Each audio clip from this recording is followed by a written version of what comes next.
Today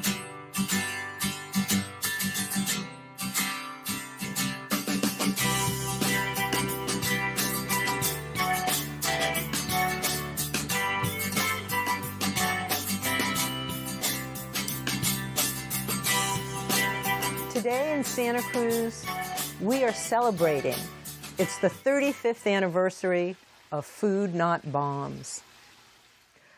Welcome to Take Back Your Power and Do It with Food. I'm Joy Binah. Now an international organization, Food Not Bombs provides free food to the homeless and hungry and has branches in countries on every habitable continent. From a humble start sharing vegetarian meals during performances in Harvard Square in Cambridge, Massachusetts, and daily food distributions to the residents of public housing in the Boston area, Food Not Bombs has become a global movement, sharing food and literature in over 1,000 communities. By organizing homes, not jails, housing occupations, free radio stations, food not lawns, community gardens, and setting up really free markets in local parks, Food Not Bombs, it's on its way to building the world we know is possible. Food Not Bombs asks the obvious question. With over 1 billion people going hungry each day, how can we spend one more dollar on war? The late Howard Zinn, the American historian and political activist, said, "The message of Food Not Bombs is simple and powerful. No one should be without food in a world so richly provided with land, sun, and human ingenuity. No consideration of money, no demand for profit should stand in the way of any hungry or malnourished child or any adult in need." Why is this? Because food is a right, not a privilege. Because there is enough food for everyone. Because scarcity is a lie. Because capitalism makes food a source of profit. And because poverty is a form of violence. You know, the truth is the world produces enough food to feed everyone if distributed equally. There is enough abundance of food. In fact, in many countries, every day, in every city, far more edible food is discarded than is needed to feed those who do not have enough to eat. Yet over 1 billion people go hungry every day. Here are the 3 principles of Food Not Bombs. The first one, the food is always vegan or vegetarian and free to everyone without restriction, rich or poor, stoned or sober. 2, Food Not Bombs has no formal leaders or headquarters, and every group is autonomous and makes decisions using the consensus process. And last, 3, Food Not Bombs is dedicated to nonviolent direct action and works for nonviolent social change. Here in Santa Cruz, every Saturday and Sunday, a meal is served by the steps of the downtown post office. Anywhere from 50 to close to 100 people benefit from the effort, and all the food comes from Gray Bears and the farms at local farmers markets. The food is retrieved and delivered to a kitchen where volunteers prepare, deliver it to the post office, serve the meal, and clean up. You know, a beautiful community of people has grown around this effort, and we are always in need of more people interested in the task. So much more could be done with more hands. Santa Cruz has the incredible good fortune to have Keith McHenry, the co-founder of Food Not Bombs, living here as a resident. Keith has been working tirelessly for 35 years, spreading the word and doing the work, not only here, but in countless other communities across the country and throughout the world. I'm heading downtown Santa Cruz right now to talk with Keith, hear his story, and celebrate this incredible accomplishment of 35 years of doing this good work. We'll talk with other volunteers and some local folk who benefit by this service, and we will party. Come join me as we celebrate the gift of Food Not Bombs. So here we are at the 35th anniversary celebration of Food Not Bombs. And I'm standing here with the co-founder, Keith McHenry. If you could tell me, being the co-founder, what the beginning was like. How did it start? So it started, there's three little stories. One, I was a produce worker at Bread and Circus in Cambridge, Massachusetts, and I was throwing out all this produce, and I took it to the projects. And at the projects, I got to talking to the people, and they talked about this new building being constructed across the street. And they said that's where they're designing nuclear weapons. And it turned out to be Draper Lab. And that gave us the idea, wow, there's hungry people on one side of the street, there's people on the other that are making money building nuclear weapons. We should be called Food Not Bombs. That was in '79, and right when Bread and Circus opened.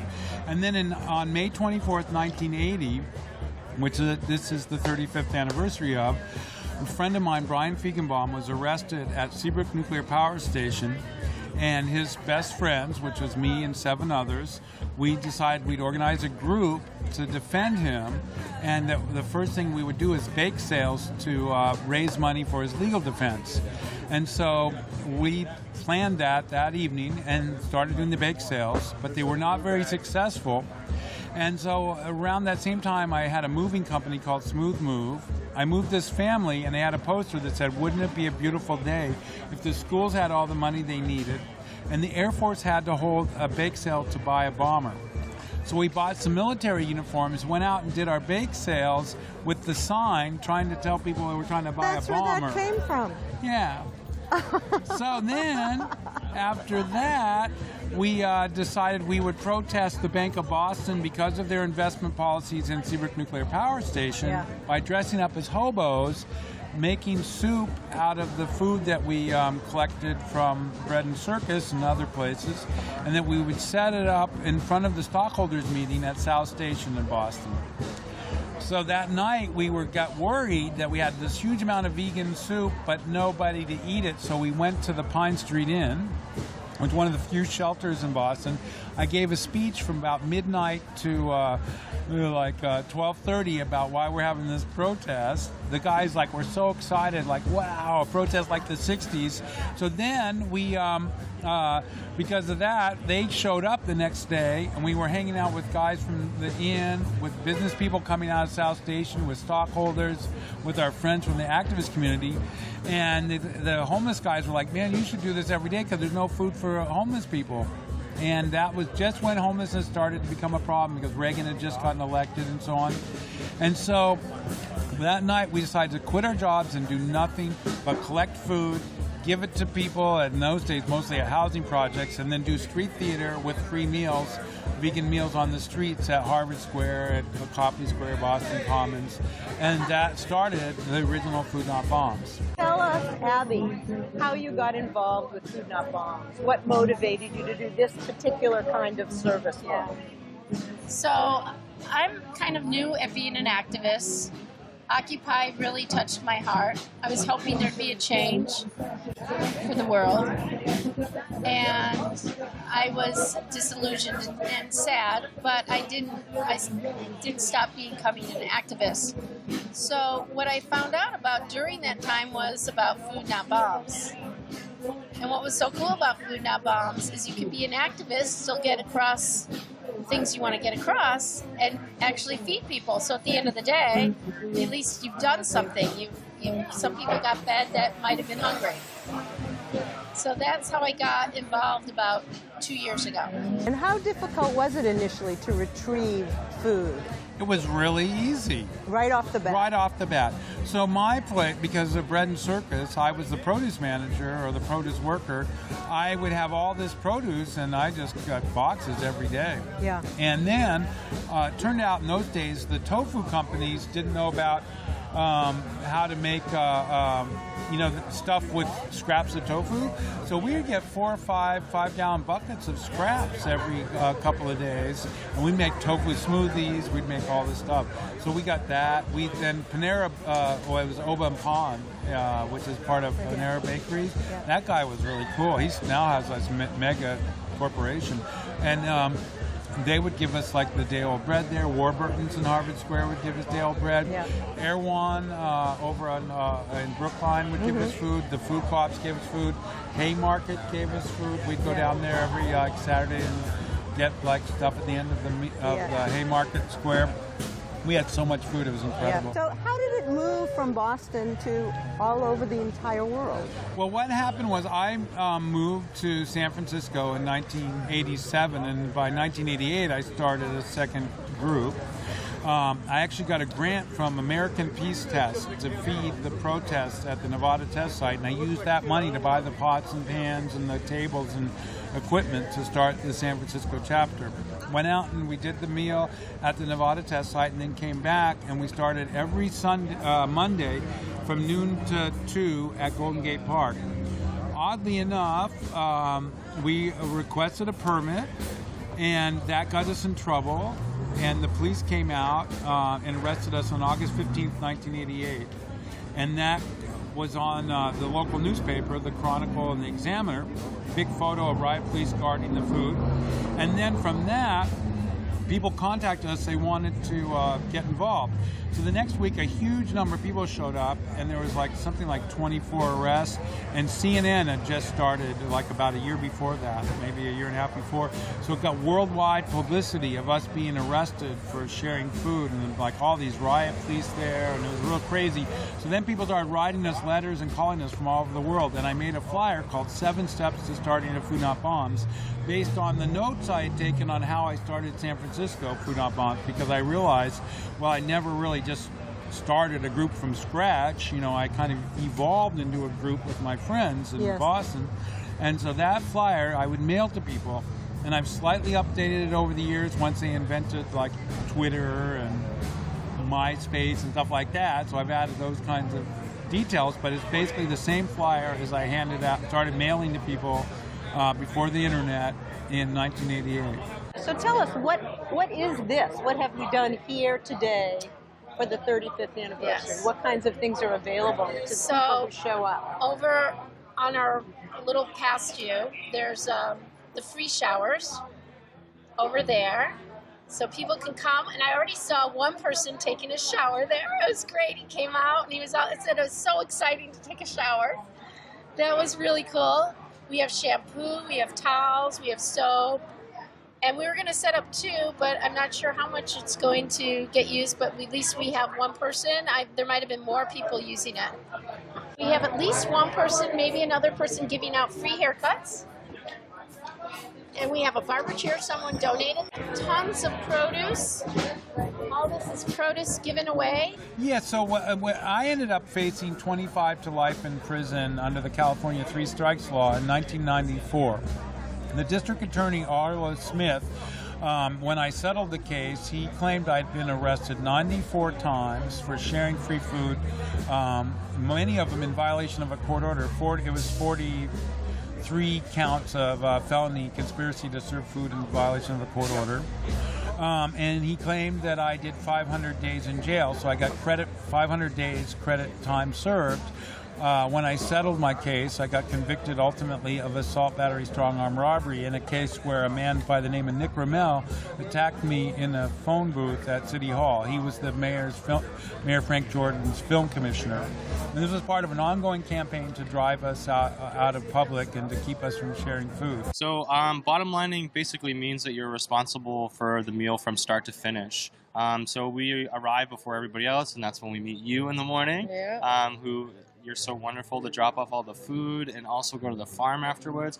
And so we set up the tables and the cutting boards, and as the volunteers come, we sort of coordinate and make sure that everybody knows what the meal's going to be. So we just kind of decide basically what the meal's going to be based on the food that we have, and then we get everybody working and going. And so after that, when the meal's done, we bring all the food here, we drive it in the truck, and then we serve it and we clean up, and we just make sure that everything's tidy and that, you know, there's no trash on the ground.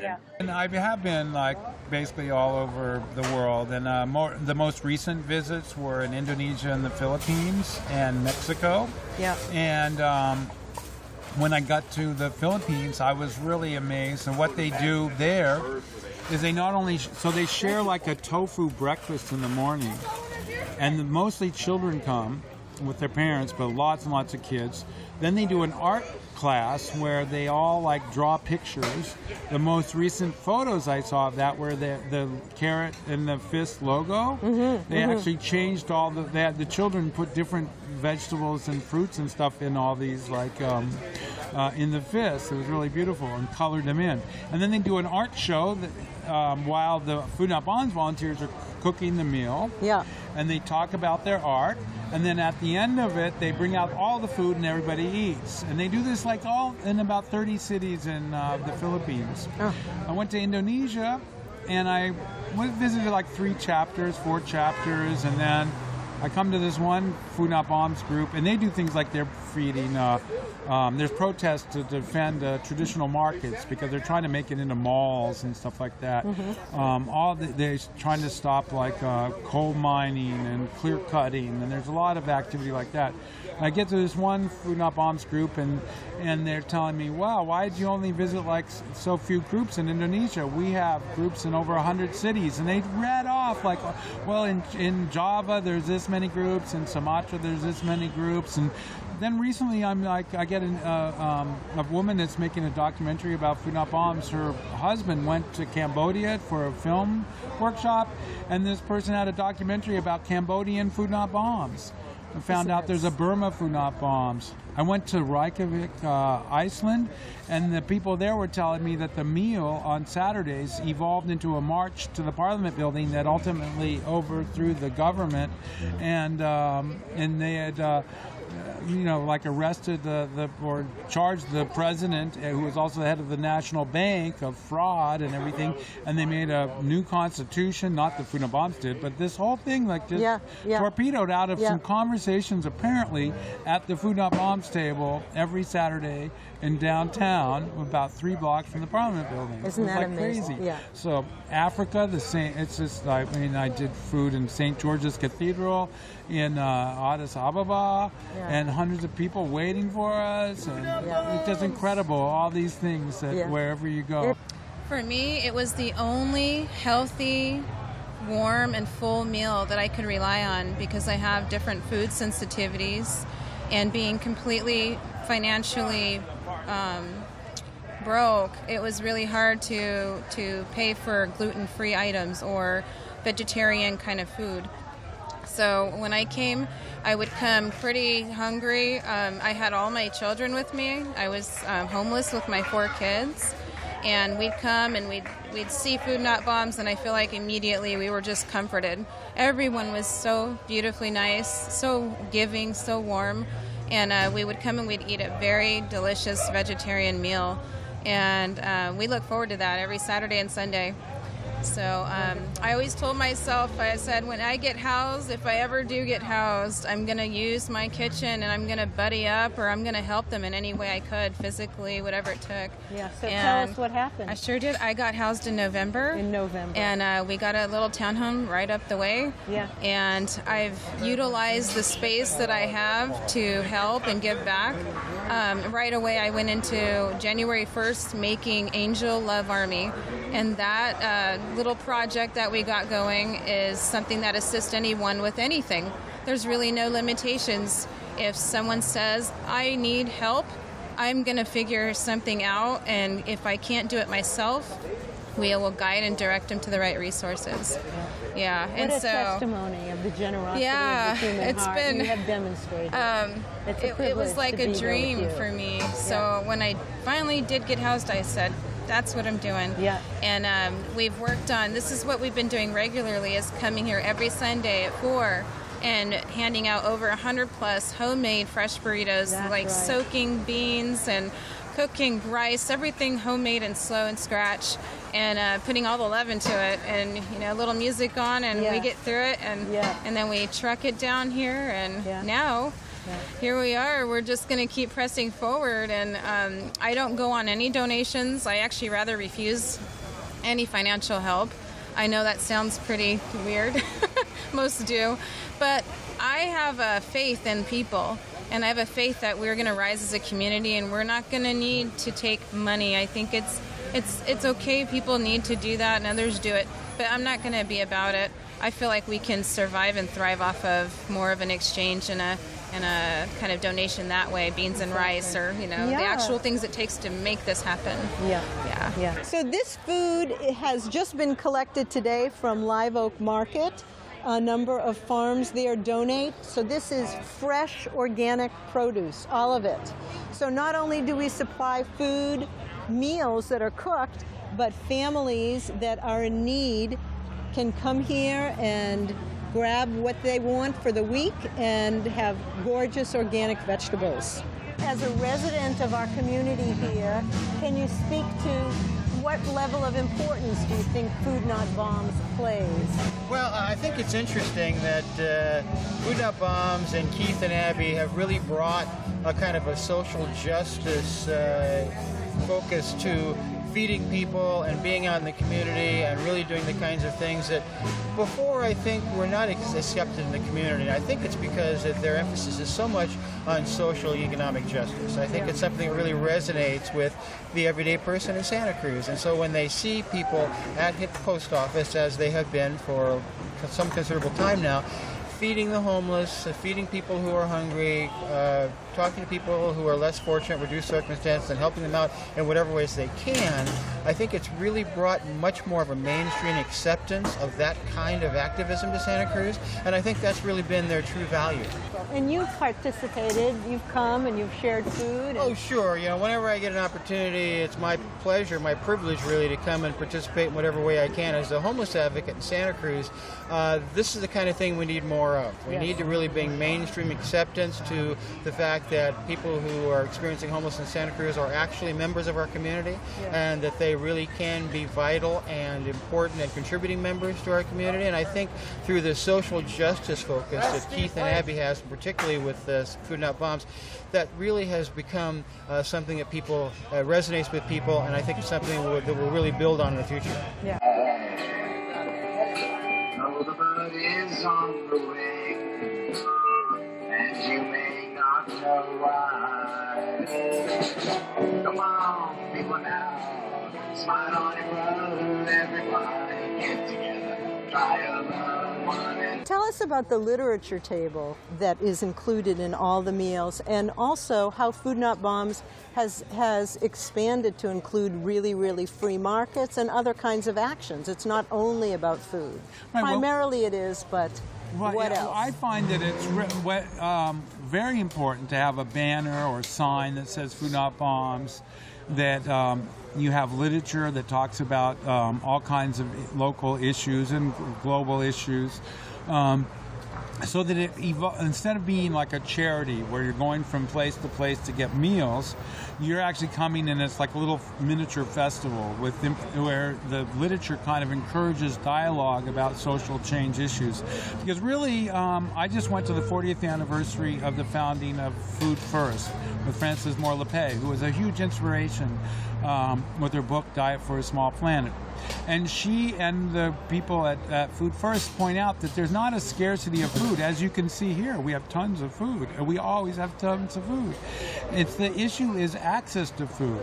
And like when I was in Ethiopia, you would see all this food leaving the country on containers to fly to China and to the Middle East and to Europe. But there's like literally 2 million people facing starvation. So the real solution to ending world hunger is not just growing more food.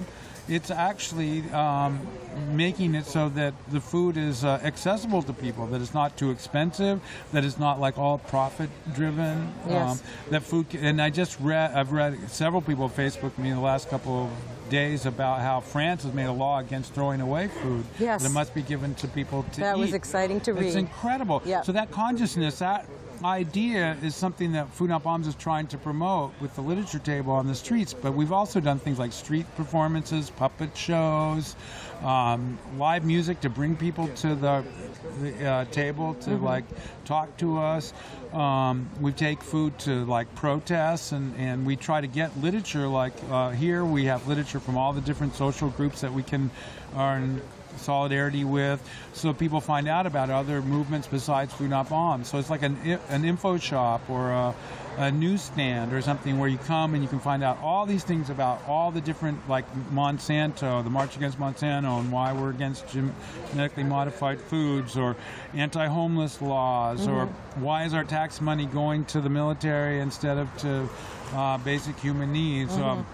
News about protests against the wars that are happening, or why animal agriculture is a central cause of the drought and climate change. These things we try to have on our tables in trying to make it like, so rather than you just come and hand out a lot of food real fast and walk away, try to stay 2 hours, 3 hours, make it a festival. Invite everybody. So we have 3 principles. The food's always vegan or vegetarian, and free to everyone without restriction, rich or poor, drunk or sober. The second one is that we have no leaders, that we include the people that are eating with us in helping make decisions and helping participate in the actual project, that there's not like an us bringing food to a them. And that the third one is that we're dedicated to nonviolent social change, that it's not about like being a charity, but that we're trying to change society.